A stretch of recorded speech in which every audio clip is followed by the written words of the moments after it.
अब चुनाव सर पर हैं तो फ्री की बिजली ले लो, फ्री का पानी ले लो, फ्री का लैपटॉप ले लो, फ्री का फोन ले लो, अनाज ले लो फ्री में बस यात्रा, बस एक अदद वोट दे दो। हेलो दोस्तों, कैसे आप लोग। मैं आशा करता हूं कि आप बिल्कुल ठीक होंगे। तो चलिए दोस्तों, शुरू करते हैं आज का वीडियो। आज के वीडियो का टॉपिक होने वाला है सेल। जी हाँ, सही सुना आपने दोस्तों। हमने त्योहारों के सीजन पे अमेजोन और फ्लिपकार्ट पर सेल लगते हुए खूब देखा है, लेकिन क्या आपने चुनावों के टाइम पे सेल लगते हुए देखा है? जी हाँ, आजकल के हमारे नेता चुनावों के टाइम पर सेल लगाते हुए नजर आते हैं। आजकल सारी पार्टियां ये दावा करती हुई नजर आती हैं कि अगर उनकी सरकार बनती है तो वो आपको फ्री में लैपटॉप देंगे, मोबाइल देंगे, साइकिल देंगे और भी अन्य चीज़ें। जी हाँ, आजकल हमारे चुनावों में इस तरह के मुद्दे शामिल हो रहे हैं और मेन मुद्दा गायब है। मेन मुद्दा क्या है? मेन मुद्दा है हमारा बेरोजगारी, जिस पर कोई बात नहीं करता। स्वास्थ्य सुविधाएं, जिस पर कोई बात नहीं करता। लोगों की आय कैसे बढ़ाएं, इस पर कोई बात नहीं करता। बात सिर्फ इस पर होती है कि कैसे आपको गुलाम बनाया जा सकता है, 5 किलो अनाज देकर, फ्री में बिजली देकर, फ्री में पानी देकर। तो क्या सच में हमें इन चीज़ों की फ्री में ज़रूरत है? इसी महत्वपूर्ण मुद्दे को उठाया है संदीप चौधरी ने अपने डिबेट में और उन्होंने नेताओं को अपने निशाने पर लिया। चलिए देखते हैं वो डिबेट। आज सीधा सवाल में मैं बात करने वाला हूं द ग्रेट इंडियन सेल की और चुनावी खेल की। यही काम हमारे राजनीतिक दल भी करते हैं। नहीं, मैं नहीं मानता। अब चुनाव सर पर हैं तो फ्री की बिजली ले लो, फ्री का पानी ले लो, फ्री का लैपटॉप ले लो, फ्री का फोन ले लो, अनाज ले लो फ्री में बस यात्रा, बस एक अदद वोट दे दो, पैसा ही पैसा हो गया। तो ग्रेट इंडियन सेल का यह चुनावी खेल है और इस खेल में बड़ी दिलचस्प बात क्या है?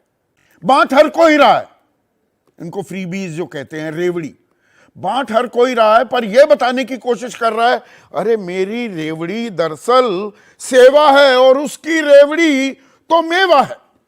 पिछले साल 16 जुलाई को प्रधानमंत्री मोदी ने देश को आगाह किया था और उसके बाद आधा दर्जन से ज्यादा बार वो चेता चुके हैं। क्या कहा था उन्होंने? रेवड़ी कल्चर देश के विकास के लिए बहुत ही खतरनाक है, इसे मिलकर हमें इस सोच को हराना हो, पर अपने राज्यों में नहीं हटा पा रहे। समझ रहे हो? ये 1.25 साल से ये डिबेट चल रही है कि जी भट्टा बिठा देगी रेवड़ी, पर कौन सी रेवड़ी मेवा है और कौन सी सेवक बताएगा कौन, तय कौन करे? संदीप जी देखिए, 2 तरह के मॉडल इस देश में चल रहे हैं। एक सुपर रिच को पोषित करने का मोदी मॉडल है और एक समाज के अंतिम पंक्ति में खड़े हुए लोगों को न्याय दिलाना ये राहुल गांधी और इंडिया दलों का मॉडल है। आग लगा दी। मैं आज हतप्रभ हूं, आपने संदीप चौधरी जी जिस प्रकार से कैपिटल एक्सपेंडिचर की स्टेट्स की बात की, तो ये ह्यूमन कैपिटल नहीं मानते क्या आप?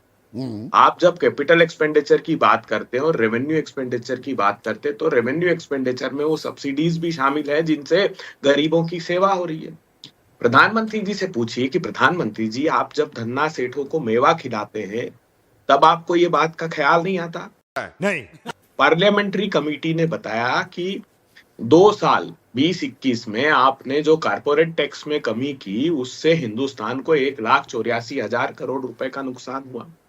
प्रधानमंत्री जी आपके अच्छे मित्र हैं, ये हर्ष गोयनका जी ये क्या ट्वीट कर रहे हैं? अभी जो वत्स साहब कह रहे थे ना कि ये एक्सचेकर के पैसों की, वो यही बात कह रहे हैं कि ये जो एनसीएलटी में छूट दे रहे हैं 80-80, 90-90% हेयर कट, 96% एक्सचेकर के पैसों की लूट है सीधे।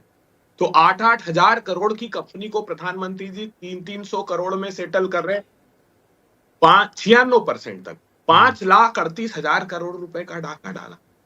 मजा आया।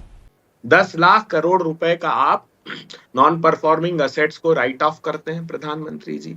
ये मेवा नहीं हुआ। 1600 करोड़ रुपए तो धन्ना सेठ प्रतिदिन आपका कमाए, 12 लाख करोड़ की नेटवर्थ वाले अडानी जी, और 27 रुपए प्रतिदिन किसानों की आमदनी हो जाए। तब आपको इस बात की चिंता नहीं उसके होती। लिए कोई मैं एक दूरगामी, मिनट, ये आंकड़े संदीप जी, आपके बिल्कुल ठीक है। देखिए अबे हुआ भाई, क्या है, एक मिनट ऑक्सफैम की एक रिपोर्ट आई थी, अच्छा, ऑक्सफैम की बात रिपोर्ट जारी ने ये रखिए। बताया, हाँ, नहीं मैं आपको एक और विश्लेषण बताता हूं। एक ऑक्सफैम की एक रिपोर्ट आई थी जिसने बताया था कि जो 50% नीचे के गरीब लोग हैं वो इनडायरेक्ट टैक्स में अर्थात जीएसटी जैसे टैक्स में 64.3% कंट्रीब्यूट करते हैं और सुपर रिच जो 10% लोग हैं वो 3 से 4% का कंट्रीब्यूशन होता है। ये बिल्कुल रिपोर्ट सही। उन्होंने इसलिए दी थी कि जीएसटी में आप जो इसेंशियल कमोडिटीज हैं उनके रेट को कम करिए ताकि आम लोगों पर उसका भार कम पड़ जाए। अब मैं पूछना चाहता हूं, कोविड का एग्जाम्पल था कि 142 लोगों ने तो 30 लाख करोड़ रुपए कमा लिए और 84% लोगों की आमदनी कम हो गई, 12 करोड़ के रोजगार घट गए। नहीं नहीं, आपकी ये आंकड़े नोटबंदी तो की आपने वजह बता से दिया, अब मैं आपको रोक रहा NSSO हूं। ने अबे दुबे, एक मिनट, ये आंकड़े तो ये बहुत लंबे हो सकते हैं, पूरी आप क्लास ले सकते हैं। एक मिनट रुकिए ना, एक मिनट रुकिए, सवाल से विषयांतर ना होइए। ये हालत जो है ये किसने की? आम आदमी की। 27 रुपए किसान कमाने पर मजबूर है, 27 रुपए ही कमा पाता है, या 50% जो बॉटम 50% हैं वो देश की कुल कमाई का 13% ही अपनी जेब में डाल पाते हैं। इसके लिए जिम्मेदार कौन है? आप 1500 रुपए देकर, 500 रुपए का सिलेंडर देकर, वो भी चुनाव से ठीक 4 महीने 5 महीने पहले, क्या हालत ठीक कर देंगे? या ये दरअसल शॉर्टकट्स हैं? शाबाश बेटा। नहीं, इसके जिम्मेदार सीधे मोदी जी हैं, सीधे और शुद्ध रूप से। मारो हमको ये मैं नहीं कह रहा हूं, ये आरबीआई ने बताया कि नोटबंदी और जीएसटी के गलत निर्णय से 60 लाख एमएसएमई परमानेंट रूप से बंद हो गए।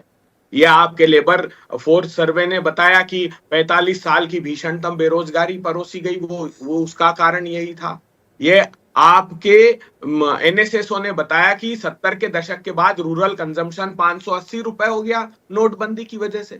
जब मोदी जी इस बात के जिम्मेदार हैं तो जैसे खेती की इनपुट कॉस्ट कांग्रेस की सरकार है कम कर रही है, वो कह रहे कि 5 हार्स पावर तक की हम आपको बिजली मुफ्त देंगे, वो कह रही कि खाद पर हम आपको सब्सिडी एक्स्ट्रा देंगे, वो 2500 रुपए में धान खरीदने की बात कर रहे हैं। वैसे ही हम ह्यूमन कैपिटल के लिए उनकी आजीविका की जो आपने इनपुट कॉस्ट बढ़ा दी उसको कम करने के लिए 500 रुपए का गैस का सिलेंडर दे रहे हैं। आम कर्नाटका आदमी में की कमाई, कल्पना उसकी कीजिए आमदनी आप, बढ़ाने 16 के लिए करोड़ क्या बहनों किया ने जा रहा है? 2 महीने नहीं, अबे we are beating around the bush. एक मिनट आलोक भाई, अभय दुबे, आम आदमी की कमाई आमदनी बढ़ाने के लिए क्या रास्ता दिखाया जा रहा है? या जी थोड़ा सा ये ले लो और मस्त रहो, अभी वोट दे दो, फिर आएंगे हम 5 साल बाद, फिर ग्रेट इंडियन सेल लगा देंगे। सब यही काम कर रहे हैं क्या? नहीं, संदीप चौधरी जी, आप एक बहुत मूर्धन्य पत्रकार के साथ अर्थशास्त्र पर भी अच्छा आपकी पकड़ है। मैं देश के लोगों को आपके माध्यम से ये बताना चाहता हूं कि जब कुछ सुपर रिच लोगों के पास देश का बहुत सारा पैसा आ जाता है तो उससे इकोनॉमी ठप हो जाती है, लेकिन आम लोगों की जब परचेस पावर बढ़ती है, जब उनके हाथ में कुछ पैसा पहुंचाया जाता है, जब उनके घर के खर्च में कुछ कमी की जाती है तो वो बाजार के लिए खर्च करते हैं और इकोनॉमी रिवाइव होती है। तो असली में तो ये अर्थव्यवस्था को के समर्थन में राहुल गांधी जी दृढ़ता से खड़े हुए हैं और मोदी जी चंद धन्ना सेठों के लिए खड़े हुए हैं। तो ये 2 तरीके के मॉडल हैं। इस लोगों के इस तरीके से सेवा करने से असल में वो अर्थव्यवस्था की सेवा है। आप किसी भी बड़े अर्थशास्त्री से पूछ लीजिए इस बात। यही तो सही ये सेवा है।